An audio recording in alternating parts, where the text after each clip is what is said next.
Hi, Allison. Thank you so much for reposting. So I have your PSDs as well as your this PDF with the befores and afters. So let me just describe to you what I'm seeing, okay? And uh, keep in mind that we're learning Photoshop and we're learning these digital imaging process, um, and we're learning it through building a tangible piece for your portfolio. So we're actually building these ads while learning Photoshop, obviously. So that much we know. Okay. So the reason I'm bringing that up is that when you're building these ads, you have kind of like this artistic expression going on. And that's good, but keep in mind when you're building an ad, you're working for the client. So you don't always have the leeway you would normally have for artistic expression. And in other words, let me tell you what I mean. This image right here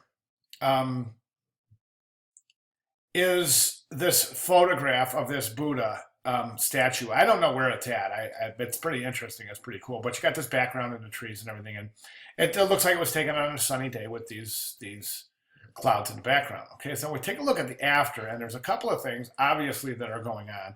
This image has been stretched.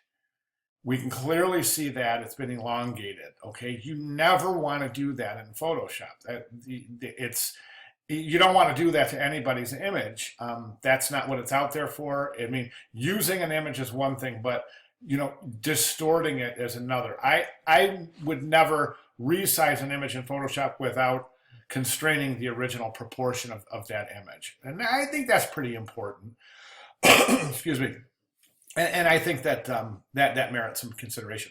The next thing I want to mention about this is that not only have you changed the proportions, you've also completely changed a lot of the original intent of the image by changing it so much that it now looks like an illustration as opposed to an image. My point is, if you're going to change it to the point of it looking like an illustration, just use an illustration.